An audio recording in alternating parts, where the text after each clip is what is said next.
पक्ष पर बरसे सुधांशु त्रिवेदी। कि अंग्रेज बेचारे चले गए भारत को देकर आजादी, पर अभी तक तुम गई नहीं चर्चिल दादा की परदादी। प्राचीन भारत के वैभव से कराया परिचय।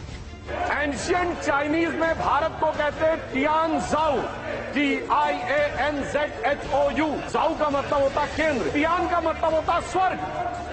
यानी चाइना मानता था कि India is the centre of haven, और ये कहते हमने चीन से सीखा है। विरोधियों को एक एक करके दिया जवाब। Our vision is not electoral, it is civilisational. हम 2 सीटों की पार्टी थे, तब भी उतनी श्रद्धा और निष्ठा के साथ खड़े थे। हम 86 सीट पे भी वैसे ही खड़े थे, 120 पे वैसे ही खड़े थे, 182 पे वैसे ही खड़े थे, 282 पे वैसे ही खड़े थे, 303 पर वैसे ही खड़े और 240 पर भी वैसे ही खड़े हुए हैं। राज्यसभा में राष्ट्रपति के अभिभाषण पर धन्यवाद प्रस्ताव पर चर्चा की। शुरुआत करते हुए भारतीय जनता पार्टी के सांसद सुधांशु त्रिवेदी ने चुनाव नतीजों से लेकर अयोध्या और भगवान राम से जुड़ी सीटों पर हार, संविधान को लेकर विपक्ष पर जमकर हमला बोला। सुधांशु त्रिवेदी ने साथ ही राज्यसभा में देश के प्रथम प्रधानमंत्री पंडित जवाहरलाल नेहरू के मुकाबले नरेंद्र मोदी को अतुलनीय पीएम भी बताया। मगर हमारे बहुत से विपक्षी सदस्य कहते हैं कि साहब नेहरू जी की बराबरी तो मोदी जी से नहीं हो सकती।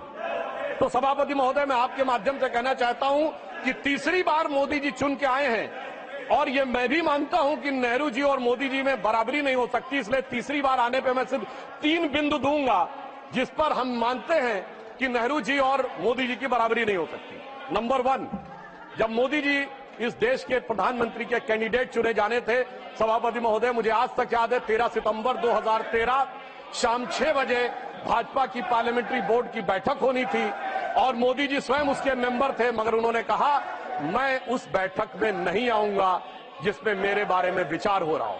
ये होता है नैतिकता के आधार के ऊपर निर्णय। उधर पंडित जवाहरलाल नेहरू जब कैबिनेट मिशन प्लान के तहत 26 अप्रैल 1946 को कांग्रेस का नया अध्यक्ष चुना जाना था और उसके लिए कांग्रेस वर्किंग कमेटी की बैठक होनी थी, और 20 अप्रैल को मौलाना आजाद को गांधी जी ने लेटर लिखा कि आप अपना नामांकन वापस ले लीजिए और मैं चाहता हूं कि नेहरू जी प्रधानमंत्री बने। परंतु इसके बावजूद उस बैठक के अंदर क्या हुआ, इसका रिकॉर्ड आचार्य कृपलानी ने अपनी किताब Gandhi his life and thought, Maulana Azad ने अपनी किताब India wins freedom, Rajmohan Gandhi ने अपनी किताब सरदार पटेल, और उस समय के सबसे प्रख्यात पत्रकार दुर्गादास ने अपनी किताब India from Curzon to Nehru and thereafter में लिखा है कि 1 वोट मिला पट्टाभी रमैया को और शायद 1 या 2 वोट मिले आचार्य कृपलानी को, शेष सारे वोट मिले सरदार पटेल को और 0 वोट मिले जवाहरलाल नेहरू जी को।